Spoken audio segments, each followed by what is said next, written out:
আমার নাম কিন্দ্রিলা। আমি এখন ৩৩ বছর বয়সী বিবাহিত। ২ সন্তানের মা, একটি ছেলে আর একটি মেয়ে। আর এখন ৪ মাসের অন্তঃসত্ত্বা। বেসরকারি গাড়ির কোম্পানিতে উচ্চ পদে কর্মরত। স্বামীকে দিনের পর দিন ঠকিয়ে চলেছি। তাতেও আমার কোনো অনুশোচনা নেই, কারণ আমার স্বামী একজন 1 মিনিট ম্যান। মেরে কেটে ২ বা ৩ মিনিট পারতেন। কোনো দিন তার আগেই ওনার বেরিয়ে যেতে। এহেন মানুষের সাথে আমার মতো আগুন মেয়ের সারা জীবন কাটানো খুবই কষ্টসাধ্য ছিল। স্বভাবতই নিজের খিদে মেটাতে পর পুরুষের প্রতি আকর্ষণ। তবে যাকে পাবো তাকে দিয়েই নেবে এরকমটা নই। বাছবিচার করেই অন্যের রানী হয়েছি। বিয়ের আগে থেকেই আমি আগুন মেয়ে। একে একে সবগুলোই কাহিনীর আকারে তুলে ধরছি। আশা করি গল্প আপনাদের ভালো লাগবে। একটু বড় হবে গল্প, তবে বোরিং হবে না আশা করি। ১৬ বছর বয়স। তখন শহরের মেয়ে, সাজসজ্জা আধুনিকাদের মতোই। মিনি স্কার্ট পরতে ভালোবাসতাম। গায়ের রং একদম আলতা। লোকাট জামা পরতাম যাতে ভাঁজটা একটু আধটু দেখা যায়। আকার যথেষ্ট বড় ছিল। বেশি বড় হওয়ার কারণে একটু ঝুলেও গিয়েছিল। কোয়েড স্কুলে পড়তাম, সবাই চাইতো আমার সাথে একটু প্রেম করতে। তবে ওদের চাহনি দেখে বুঝতে পারতাম প্রেম যতটা না মনের তার থেকে বেশি অন্য কিছু। একসাথে যখন বসে গল্প করতাম, ওদের চোখ থাকতো আমার অন্যদিকে। মজাও পেতাম, জামা টাইট হওয়ার কারণে বোতামগুলো যেন ছিঁড়ে যেতে চাইত। ইচ্ছে করেই টাইট জামা পরতাম। দুটো জামার উপর প্রকটভাবে দেখা যেত। একদিন স্কুল থেকে ফিরে টিউশন পড়তে গেলাম। একটা 1 পিস ড্রেস পরে গেলাম, হাঁটুর ওপর পর্যন্ত। পাপা গাড়ি করে ছেড়ে দিয়ে কোনো কাজে চলে গেলেন। আমি রাস্তা থেকে হেঁটে স্যার এর বাড়ি গেলাম। স্যার এর কাজের মাসি দরজা খুলে দিলেন। আমাকে দেখে একটু হাসলেন। বললেন, তুমি বসো, তোমার স্যার স্নান করছেন। বলে উনি বাড়ির পেছনে কাজে চলে গেলেন। ঘরের ভেতরে নানা বই রাখা আছে, সবই বিজ্ঞানের। মেঝেতে একটা মাদুর পাতা ব্যাগটা রেখে রুমটা নিরীক্ষণ করতে লাগলাম। পেছন থেকে স্যারের গলা পেলাম, কিরে উইন্দ্রি, আজ এত তাড়াতাড়ি কেন? ঘুরে দেখলাম স্যার একটা টাওয়েল পরে দাঁড়িয়ে আছেন। বললাম, এমনই, কোনো বিশেষ কারণ নেই। স্যার আলনা থেকে একটা বারমুডা নিয়ে আমাকে বসতে বলে পাশের রুমে চোখে গেলেন। স্যার কোনো বয়স্ক লোক নন, অবিবাহিত, কেমিস্ট্রিতে মাস্টার ডিগ্রি করছেন। গ্রামে বাড়ি, এখানে ভাড়া বাড়িতে থাকেন। যাই হোক, একটু পরেই একে একে অন্যরাও এসে পড়ল। আমার একজন বন্ধুই এদের মধ্যে ছিল, নাম প্রকাশ। অন্যরা অন্য স্কুলের, প্রকাশ গরিব বাড়ির ছেলে। পোশাক পরিচ্ছদে তা বেশ ভালোভাবে ধরা পড়ত। আমরা যখন স্কুলে টিফিন আওয়ার্সে টিফিন খেতাম, ও চুপচাপ বসে থাকত। কেন জানি না, আমার ওর প্রতি একটা দুর্বলতা ছিল। সেটা কেন তা আজও বুঝতে পারিনি। যাই হোক, ও এসে আমার পাশে বসল। আমি অনেক কষ্টে দুটো চাপা দিলাম। তবে চাপা দেওয়ার কোনো ইচ্ছে যে ছিল তা নয়, ওটা লোক দেখানো গোছের। স্যার পাড়াতে শুরু করলেন। ঘণ্টা খানেক পরে প্রকাশ আমার কানের কাছে মুখ নিয়ে এসে ফিসফিস করে বলল, উইন্দ্রি, তোর জামার বোতামটা লাগা সব দেখা যাচ্ছে। চোখটা নামিয়ে দেখলাম সত্যি কথা। কখন যে উপরের বোতামটা খুলে গেছে বুঝতেই পারিনি। ভাঁজটা প্রকটভাবে দেখা যাচ্ছে। বোতামটা লাগিয়ে মৃদু স্বরে বললাম, থ্যাঙ্কস। পড়া শেষ, পাপার আমাকে নিয়ে যাওয়ার কথা, কিন্তু তখনও আসেননি। যদিও খুব দূরে নয়, 10 মিনিট হেঁটে গেলেই বাড়ি। প্রকাশ ও আমার সাথেই দাঁড়িয়ে, আমি না গেলে ও কোনোদিন যায় না। আধ ঘন্টা হয়ে গেলেও পাপা এলো না। প্রকাশকে বললাম, চল হেঁটেই চলে যাই। দুজনে পাশাপাশি হাঁটতে লাগলাম। প্রকাশ বলল, তুই এরকম কাপড় জামা পরিস কেন? বললাম, কেন, তোর কি ভালো লাগে না? বলল, ভালোই লাগে, কিন্তু অন্য ছেলেরা তোর দিকে যেভাবে তাকায় সেটা ভালো লাগে না। আজ সবাই দেখেছে। আমি বললাম, শুধুমাত্র খাস দেখেছে, তুইও তো দেখেছিস, তোর ভালো লাগেনি? বলল, আমি দেখা আর সবাই দেখা কি এক? ওরা তোর কেউ নয়, আমি তো বন্ধু। এরকমই কিছু কথা বলতে বলতে এগোতে লাগলাম। সামনে একটা গলি, বেশি বড় নয়, ওদিকের আলো এদিক থেকে ভালোভাবেই দেখা যায়। গলিতে ঢুকে প্রকাশ বলল, একটু দাঁড়া, পেচ্ছাপ করব। বলেই পাশে নালাতে পেচ্ছাপ করতে গেল। দাঁড়িয়ে কাজ শুরু করে দিল। উল্টো দিকের আলোতে ওর বেশ ভালো করে দেখা যাচ্ছিল। বেশ বড় মনে হলো। শেষ হলে কয়েকবার নাড়ালো। ওইটা দেখে কেমন একটা অনুভূতি হলো। ফিরে বলল, এবার চল। ওকে চমকে দিয়ে বললাম, তোরটা কিন্তু দারুণ। আমার কথায় লজ্জা পেয়ে গেল। হাতটা হাতে নিয়ে বললাম, চল, আর লজ্জা পেতে হবে না। বাড়ি ফিরে এলাম, মা দরজা খুলে দিল।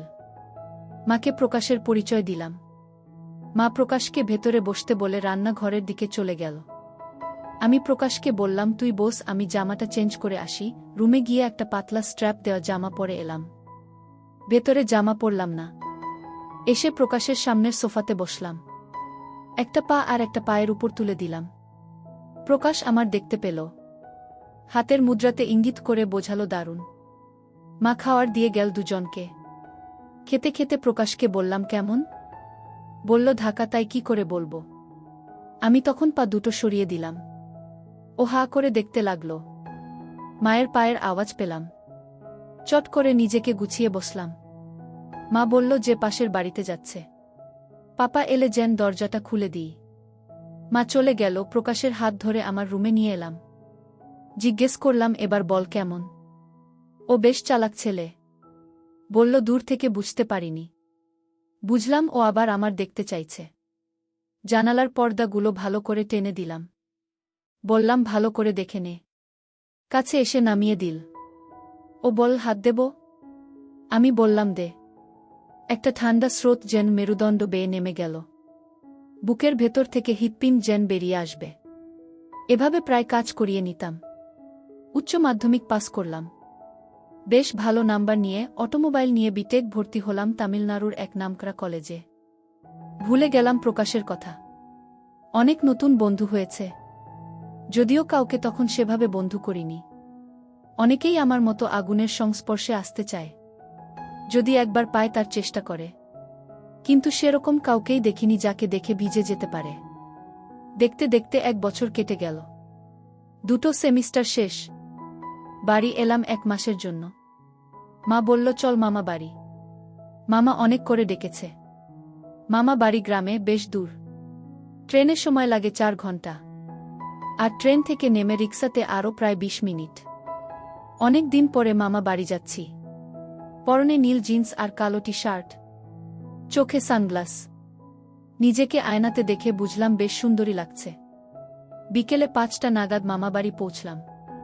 মামা, মামি, দাদু, দিদা, মামাতো দাদা সবাই বাইরে বেরিয়ে এলো। সবাইকে প্রণাম করলাম। মামা বাড়ি দোতলা কিন্তু মাটির। মামাতো দাদা সঙ্গে করে উপরের রুমে নিয়ে গেল। দিনের আলোতে বেশ অন্ধকার, কিছুই প্রায় দেখা যাচ্ছে না। বলল, কারেন্ট নেই। দম যেন বন্ধ হয়ে আসছে। দাদা ফস করে একটা দেশলাই জেলে একটা মোমবাতি জ্বালিয়ে দিল। কি অসম্ভব গরম। কোনো মতে চেঞ্জ করে বাইরে বেরিয়ে এলাম। বাইরে বেশ বাতাস বইছে। দেখলাম অনেকে মেয়ে বউ মায়ের সাথে দেখা করতে এসেছে।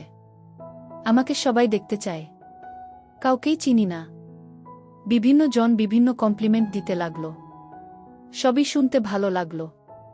মা বলল যে, যা দাদার সঙ্গে একটু ঘুরে আয়। বুঝতে পারলাম না এখানে কোথায় যাব ঘুরতে। তাও নিমরাজি হয়ে বেরোলাম। দাদা বলল, চল তোকে আমাদের দিঘিটা দেখিয়ে আনি। মায়ের মুখে দিঘির কথা শুনেছি কিন্তু কখনো দেখিনি। রাজি হলাম। হাতে একটা টর্চ নিয়ে নিল। একটা মেঠো পথ ধরে দাদার পিছু পিছু হাঁটতে লাগলাম। নানান রকম কথাবার্তা হতে লাগল। বেশিরভাগটাই মজাদার। দাদার সঙ্গে আমার সম্পর্কটা একদম বন্ধুর মতো। বছরে 4-5 বার ও আমাদের বাড়ি এসে 10-15 দিন করে থাকে। আমি ছাড়া ওর সাথী তখন কেউ নেই। বেশ খোলামেলা আলোচনা হয় আমাদের, কিন্তু কোনোদিন কেউ সীমারেখা পেরোয়নি। প্রায় 5-7 মিনিট হেঁটে দিঘির পাড়ে পৌঁছলাম। কি বিশাল দিঘি! চারপাশে বড় বড় গাছপালাতে ভর্তি। সন্ধ্যের মুখে প্রচুর পাখির আওয়াজ পেলাম। সবাই বাসায় ফিরছে। দিঘির পাড়টা বেশ পরিষ্কার। একটা সুন্দর বাঁধানো ঘাট আছে। ঠেক দিয়ে বসলাম পাশাপাশি। গায়ে গা লেগে আছে। হাসি ঠাট্টা চলছে। শরীরটা যেন কেমন করে উঠল। একটা অনুভব করলাম। বললাম, হিসি পেয়েছে। দাদা বলল, এখানেই করে না, কেউ নেই। বললাম, তুই তো আছিস।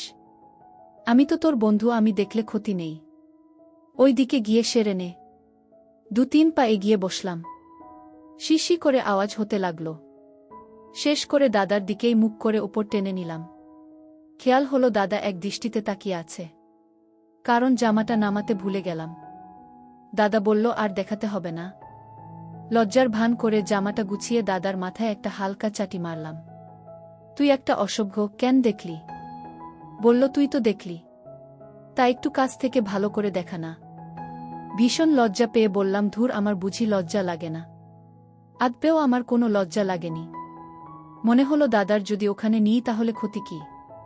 বললাম, আর একটু অন্ধকার হোক দেখাবো বলে পাশে বসলাম। দাদা বলল, ঠিক আছে। বুঝলাম দাদাও আমার মতো অবস্থায়। খুব ইচ্ছে হচ্ছে। হঠাৎ দাদা বলল, ওই মোটা গাছটার নিচে চল। উপর দিয়ে কাজ সেরে বাড়ি চলে এলাম। পরদিন বাড়ি চলে এলাম। ফিরে গেলাম কলেজ জীবনে। মনের মধ্যে ইচ্ছেটা জেগে থাকল, কিন্তু এখানে এমন কাউকে পাইনি যাকে দিয়ে নিতে পারি। 1 মাস কেটে গেল। হঠাৎ মনে হলো আমার তো হয়নি এ মাসে। বুকটা ধাকাস করে উঠল। একটা ঠান্ডা স্রোত শির দ্বারা বেয়ে নেমে গেল। বুঝলাম সর্বনাশ হয়ে গেছে। কি করব ভেবেই পাচ্ছি না। রুমমেটদের সঙ্গে আলোচনা করব কিনা ভাবছি। ভাবলাম এখন আর কিছুই করার নেই। ভরসা একমাত্র মা। মাকে বললাম যে এই মাসে পিরিয়ড হয়নি। মা বলল, অনেক সময় দেরি হয়, 2-1 দিন দেখ। আমি তো জানি কি হয়েছে। দাদা আমার সর্বনাশ করে দিয়েছে। 2 দিন পরে আবার মাকে বললাম। মা ছুটি নিয়ে বাড়ি যেতে বলল। 10 দিনের ছুটি মঞ্জুর হল। বাড়ি গিয়ে ডাক্তারের কাছে গেলাম। ডাক্তার নানা পরীক্ষা নিরীক্ষা করে টেস্ট লিখে দিলেন। পাশেই প্যাথলজি শিশি নিয়ে হিসি ধরে দিয়ে বাড়ি ফিরে এলাম। রেজাল্ট কি হবে তা তো আমার জানাই। একদিন পর রিপোর্ট হাতে মা দাঁড়িয়ে আমার সামনে, ঠাস করে সজোরে একটা চড় পড়ল গালে। চোখে অন্ধকার দেখলাম। চুলের মুঠি ধরে মেরেই চলল। চোখের জল ফেলা ছাড়া কোনো পথ ছিল না। সারারাত সবাই নির্জলা বিনিদ্র রাত কাটালাম। পরদিন সকালে একটা নার্সিং হোমে ভর্তি করে পেটের ভ্রূণটা ওয়াশ করে দিল। বাড়ি ফিরে এলাম সন্ধ্যায়। মা এবার জিজ্ঞেস করল, এটা কে করেছে? মাকে বললাম, তুমি যত চাও মার, চাইলে একদম মেরে ফেলো, কিন্তু আমি নাম বলবো না। আবার মার খেলাম বেদম, কিন্তু নাম বললাম না। কেঁদে কেঁদে ঘুমিয়ে গেলাম। কেউ একবার ডাকল না। সকালে ঘুম থেকে উঠে পাপার গলার আওয়াজ পেলাম।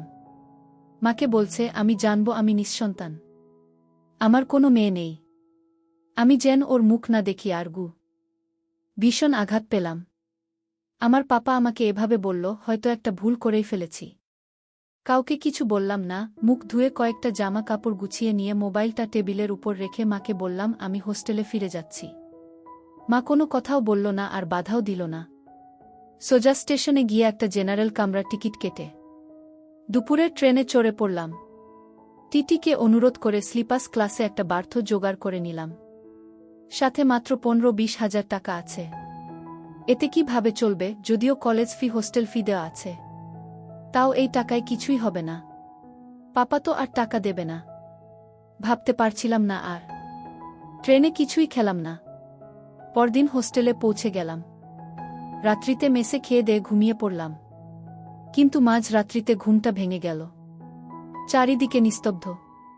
মাঝে মধ্যে সামনের রাস্তা দিয়ে চলে যাওয়া গাড়িগুলো রাতের নিস্তব্ধতা ভেঙে ছুটে যাচ্ছিল। বোতল থেকে জল খেলাম। রাত্রি 2টো, একটা চেয়ার নিয়ে বারান্দাতে বসলাম। কেউ কোথাও নেই, আকাশে চাঁদ নেই, কিন্তু অজস্র তারা ভরে আছে। অস্থির মনে কি করা যায় ভাবছিলাম। ফোনটাও ছেড়ে এসেছি। বাড়িতে ফিরে গিয়ে কি মাকে সব সত্যি বলে ক্ষমা চেয়ে নেব? না না, তা কি করে হয়? আমার এই অবস্থার জন্য আমি দায়ী। না না, আমি নিজেকে বাঁচানোর জন্য দাদার জীবনটা শেষ করে দিতে পারি না। ঠিক করলাম কিছু টিউশনি পাড়াবো। আবার ভাবলাম এখানের কাউকেই চিনি না, টিউশন পাড়াবো কাকে? ঠিক আছে, কাল কলেজে বন্ধুদের বলে দেখব। হাজার কথা ভাবতে ভাবতে সময় কেটে যেতে লাগল। পূর্ব দিকের আকাশটা অন্ধকার ছেড়ে আলোকিত হতে লাগল। ঘড়িতে দেখলাম সকাল হয়ে গেছে। চেয়ারটা তুলে নিয়ে রুমে এসে শুয়ে পড়লাম। পরদিন কলেজে কিছু বন্ধু যারা এখানে থাকে কিছু মিথ্যে বাহানা দিয়ে টিউশনি করার কথা বললাম। ওরা সবাই এক বাক্যে আমাকে সাহায্যের আশ্বাস দিল। আশ্বাসে আশ্বাসে 1 মাস কেটে গেল। জমা টাকার থেকে 1-1.5 হাজার টাকা খরচ হয়ে গেল।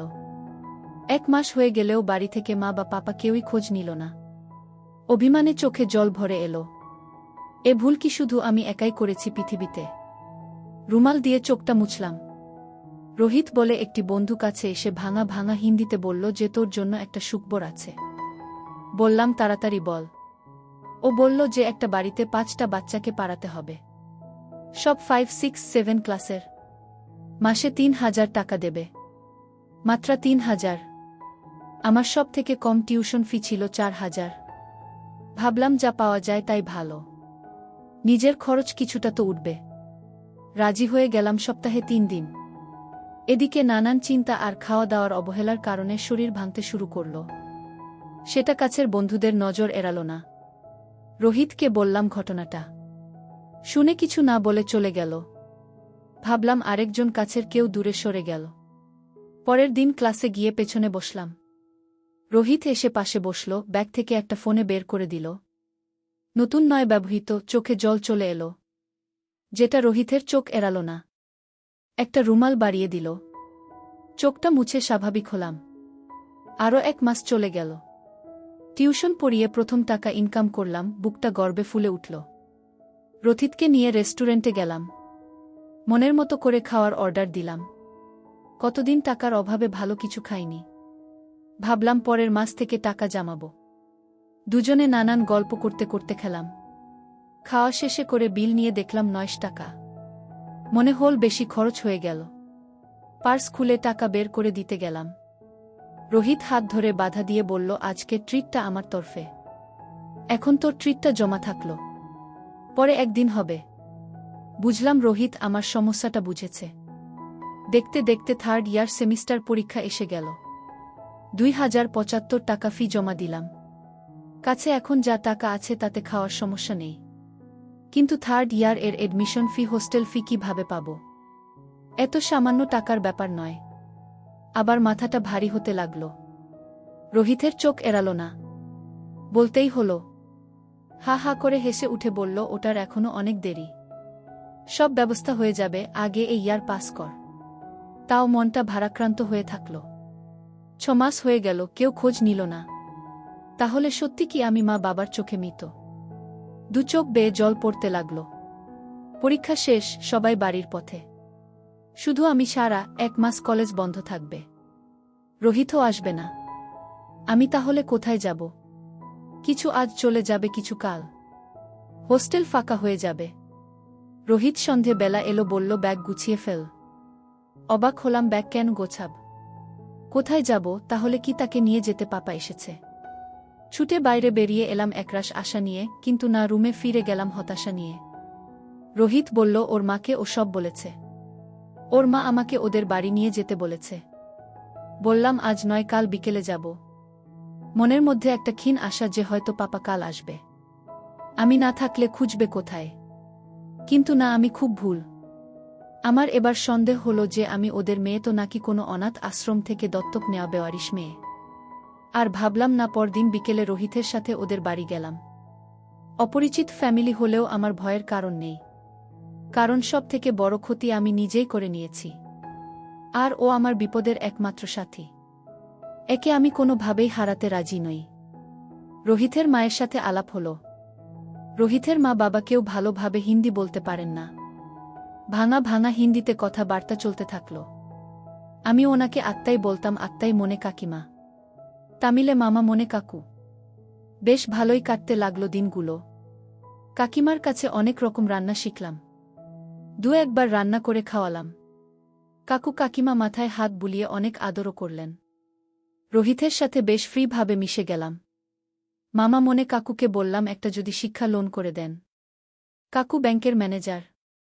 বললেন এডুকেশন লোন পাওয়া যাবে না, যদি চাই তাহলে টার্ম লোনের ব্যবস্থা করে দিতে পারেন।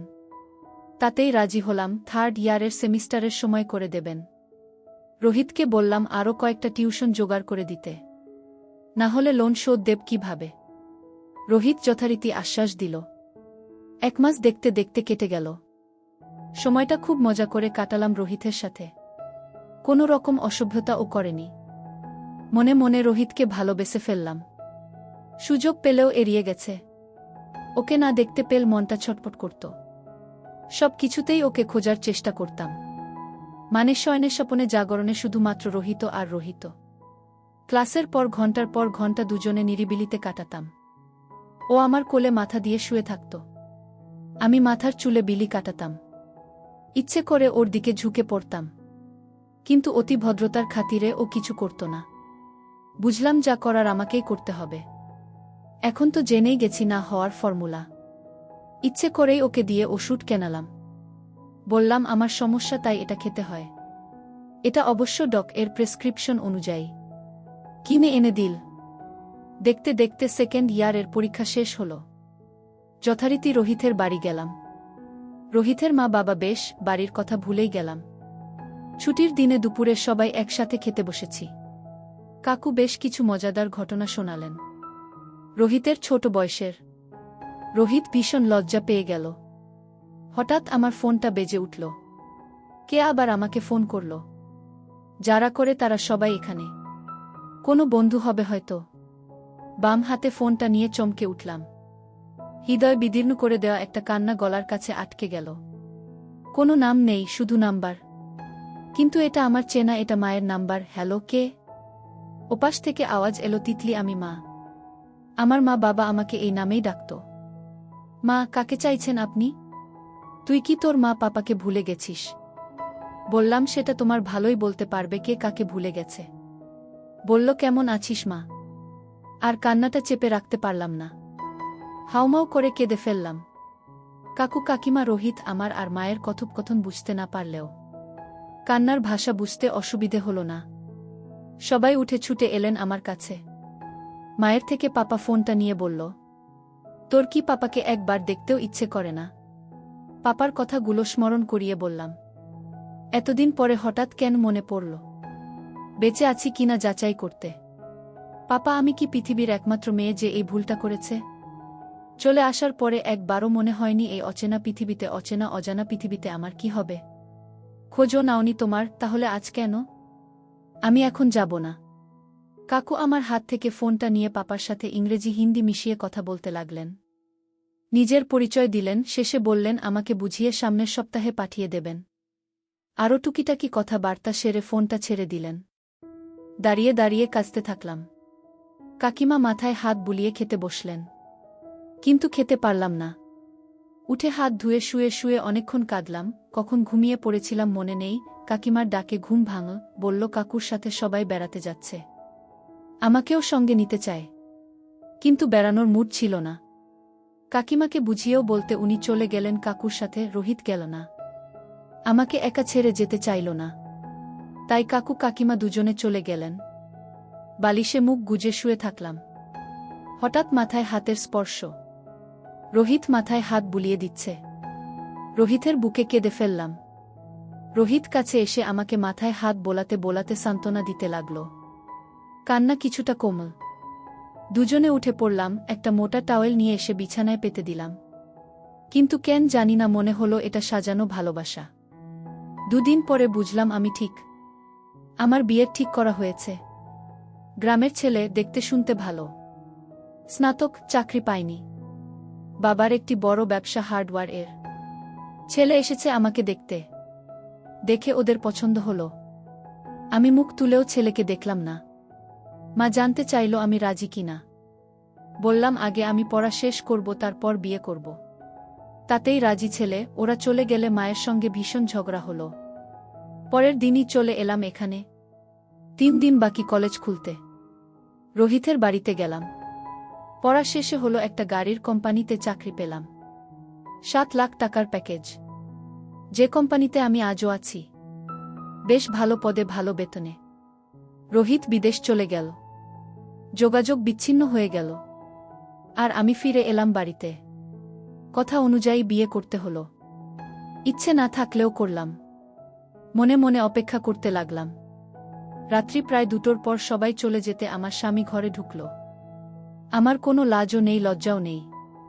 তাই কোনো অভিনয় নেই। সকালে ঘুম থেকে উঠে স্নান করলাম। শাশুড়িমা চা দিয়ে গেলেন। বললেন, চা খেয়ে রান্নাঘরে চলে এসো। চা খেয়ে রান্নাঘরে গেলাম। দেখলাম বাড়ির বড় বউ রান্না করছে। কাছে এগিয়ে গেলাম। এক মুখ হাসি উপহারের সাথে একটা তরকারি বানানোর আদেশ পেলাম। রাগে গাটা জ্বলে উঠল। কেউ আমাকে আদেশ করবে এটা হবে না, কিছু না বলে সবজিটা রান্না করে বেরিয়ে এলাম। কি অসহনীয় গরম, ঘামে ভিজে গেছে। রুমে ফিরে এলাম। আমার স্বামী মাঝে মাঝেই কাজের অজুহাতে আমার কাছে আসছে আর চলে যাচ্ছে। বুঝলাম ওর ইচ্ছে হচ্ছে আমাকে, কিন্তু পারছে না। ইচ্ছে করেই একটু সরিয়ে দিলাম। আমার মনের কথা পৌঁছল না ওর মনে, চলে গেল। দুপুরে খেয়ে দিয়ে রুমে এলাম। টুকিটাকি কিছু কথাবার্তা হতে থাকল। লোকটাকে দেখে রাগে জ্বলতে লাগলাম। চেয়ারে বসে বিয়েতে পাওয়া উপহারগুলো দেখতে লাগলাম। কয়েকটা বই, ফুলদানি, এরকম কিছু জিনিস। সোনাদানা সব কিছুই শাশুড়ি মায়ের কাবজাতে। একটা বই নিয়ে পড়তে লাগলাম। নামেই পড়ছিলাম, কিন্তু মন বইতেছিল না। চোখ থেকে জল বেরিয়ে যাচ্ছে। মা পাপার ওপর ভীষণ রাগ হল। এরা তো আমার জীবনের সবথেকে বড় সর্বনাশ করে দিল। এভাবে জীবন কাটবে কিভাবে? 1 সপ্তাহ কেটে গেল। অষ্টামঙ্গলাতে বাপের বাড়ি যাব। ছুটিও শেষের পথে। হঠাৎ শাশুড়ি এসে বললেন, বৌমা তোমাকে চাকরিটা ছেড়ে দিতে হবে। এখানেই আমাদের সাথে থাকতে হবে।